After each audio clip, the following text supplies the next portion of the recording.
the Honorable Spencer J. Cox, Governor of the great state of Utah, and First Lady Abby Cox.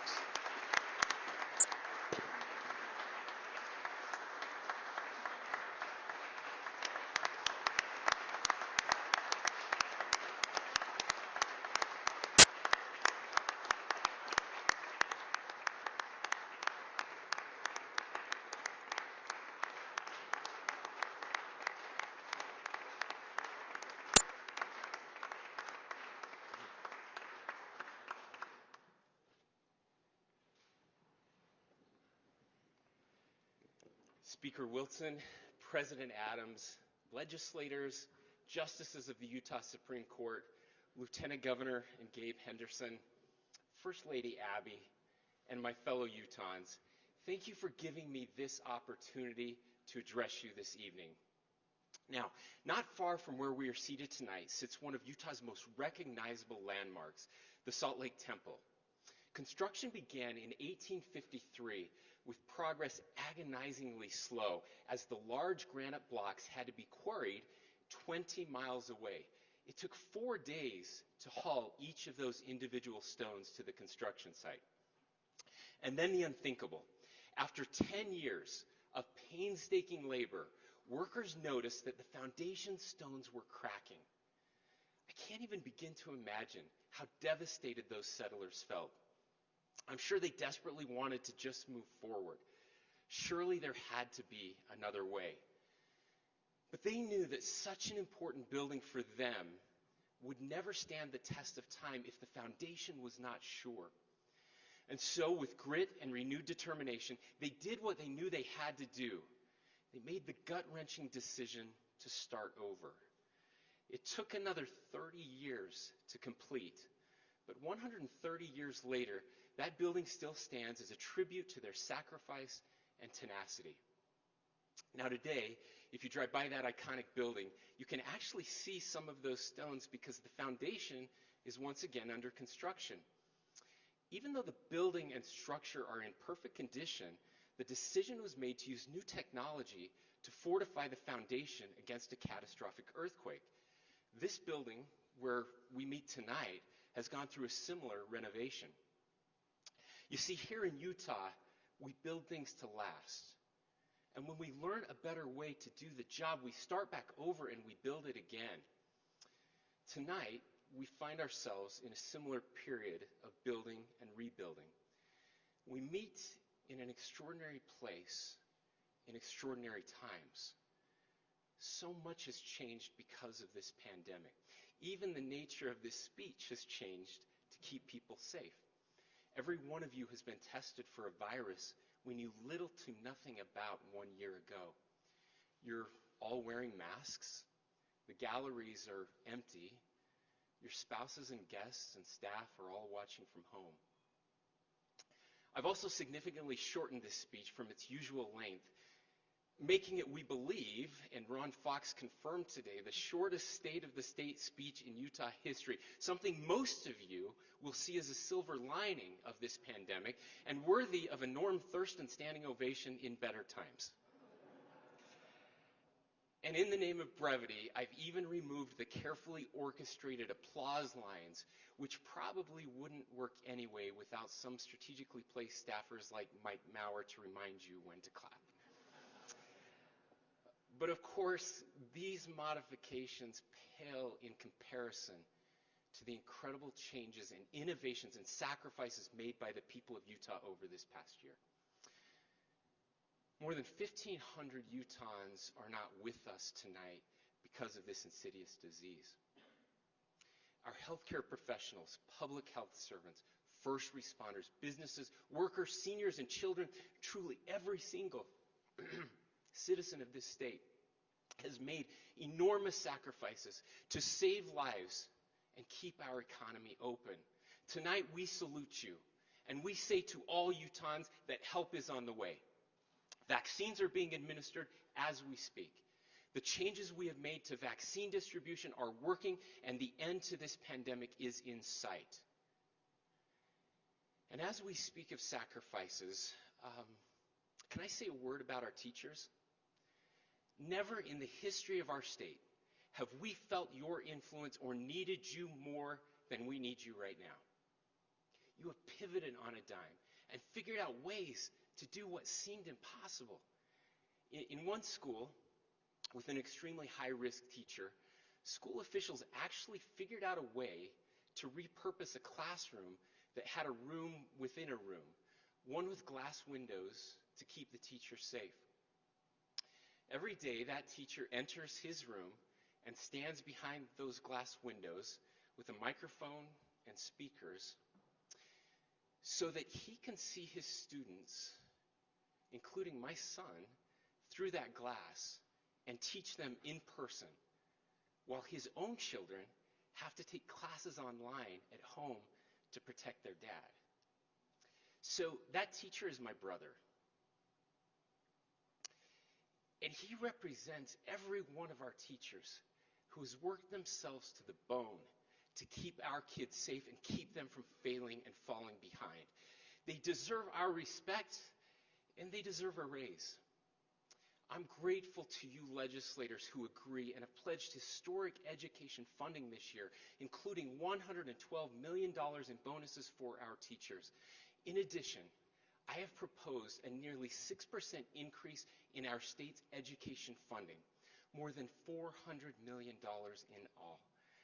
And while I just referred to these investments as historic, I'm looking forward to them becoming routine. Now, it would be easy, and I can tell you it's very tempting to stand here tonight and talk about all the good things that are happening in Utah and the continued accolades that come our way almost daily. There's certainly plenty to share. I mean, our economy is far better than anyone expected as we continue to lead the nation in job and population growth. And having the highest rate of upward mobility and the second lowest rate of poverty, those are definitely things to celebrate. But I don't believe the people of Utah elected us to pat ourselves on the back. A wise person once said that we should go into government to do, not to be.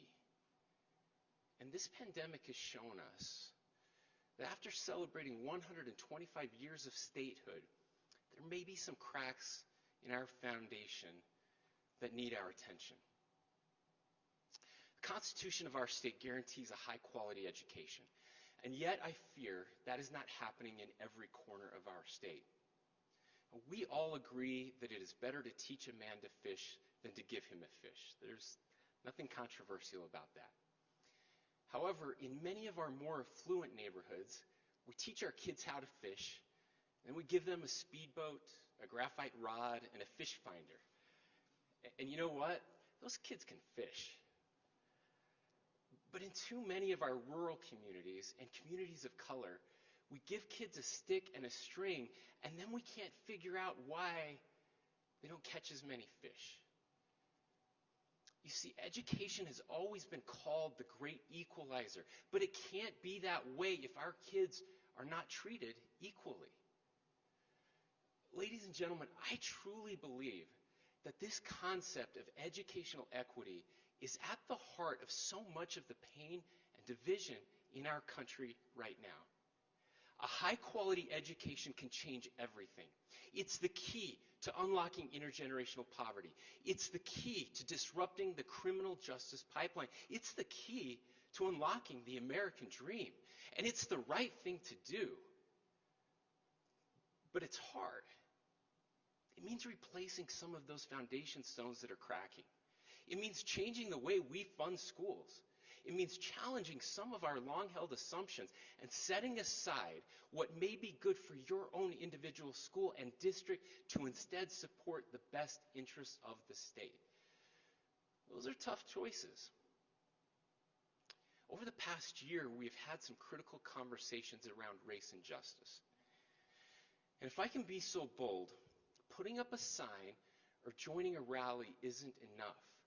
The best way we can bring to life the American promise of liberty and justice for all is to make sure that every single child, brown or black, rural or urban, has the same opportunity as every other child. You see, in Utah, it shouldn't matter what side of I-15 you were born on, or in my case, on what side of the Payson-Dixon line you happen to live. Every child in this state deserves a great education from a high-quality, well-compensated teacher.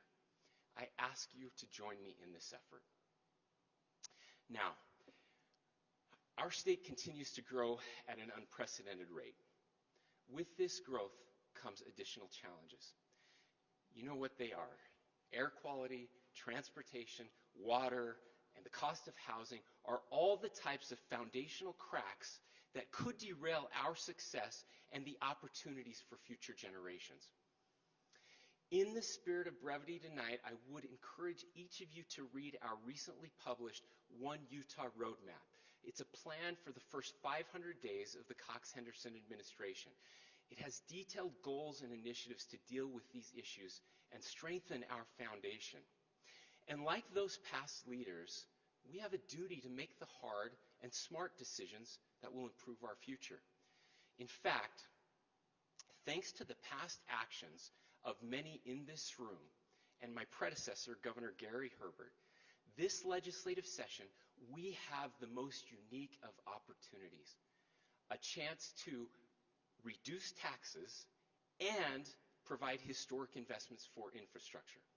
By providing an $80 million tax cut targeted at senior citizens and Utah families, we can improve the quality of life for scores of Utahns, while simultaneously investing significant new funding for transportation, water, recreation, and broadband infrastructure that will benefit every Utahn on and off the Wasatch Front for generations to come.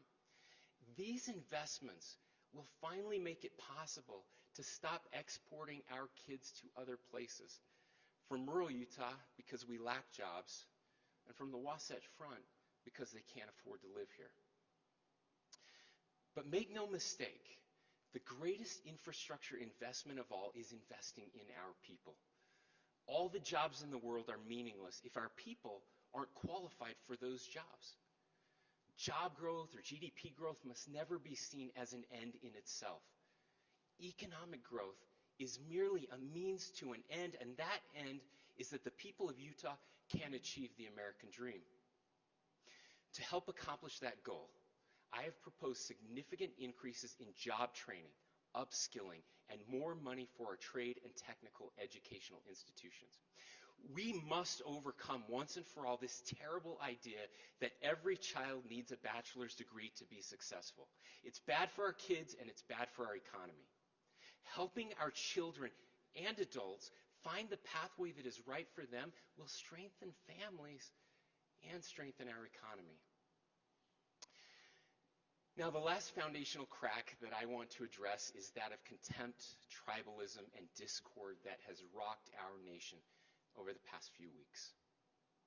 I've spoken of it often, but tonight I only offer up a reminder of the oaths which those of us in this room have taken to uphold the Constitution of the United States. The preamble of that sacred document announces that the purpose of the Constitution is to form a more perfect union. Judge Thomas Griffith has wisely stated that when politicians and judges like us take an oath to uphold the Constitution, we commit to work for unity. We make a solemn pledge that we will not be agents of division. Now, this vow to work for unity, he concluded, is more than Ghazi sentimentality or merely a call for civility in our public discourse. Instead, it is a studied and determined choice to work at union. Now, that of course does not mean that we should never disagree. I'm going to veto some of your bills, probably more than my predecessors. Please don't take it personally. You are going to override some of those vetoes. I promise not to take that personally. It doesn't mean that I'm bad or you're weak.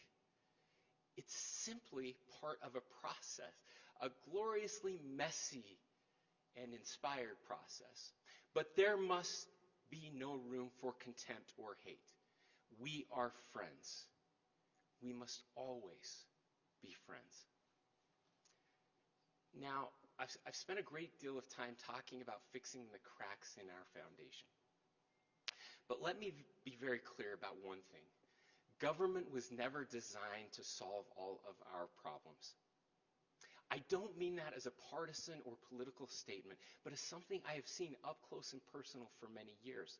The founders of our state and our nation understood this. It is not government that makes our country special. It's volunteer organizations and churches and philanthropists and neighbors taking care of each other and solving problems so that government doesn't have to.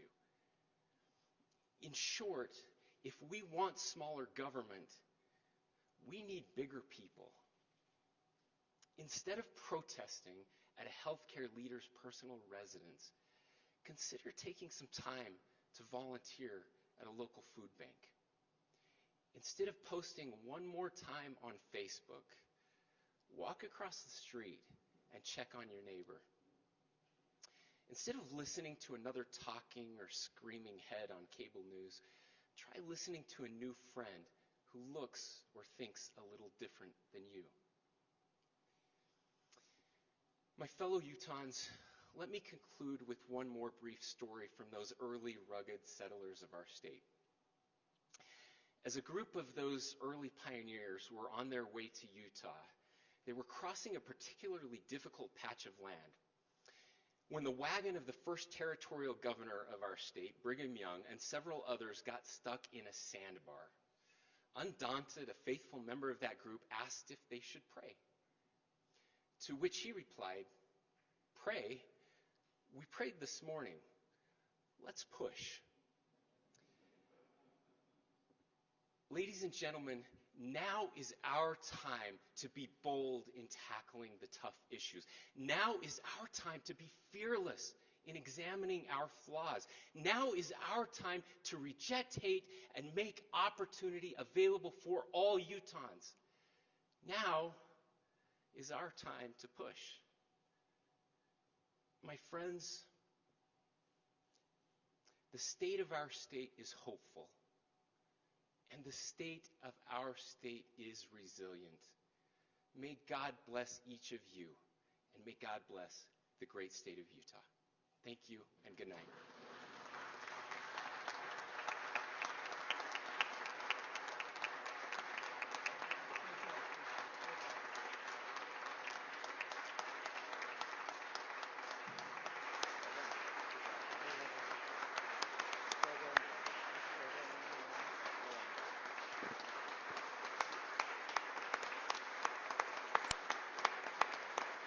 We express great appreciation to the governor and request the Joint Committee escort him back to his office. Senator Gibson for a motion. Thank you for that great title, Senator. Yes, Representative Gibson, I've tried to promote you a couple of times. Thank you, Mr. President. I move that the complete text of the Governor's State of the State address be spread upon the pages of the Senate and House journals, and that the Committee of the Whole be dissolved, and that the Joint Convention stand adjourned. Thank you. We have a motion before us. Seeing no discussion, all in favor say aye. Aye. Any opposed? I rule that motion passes. We are adjourned.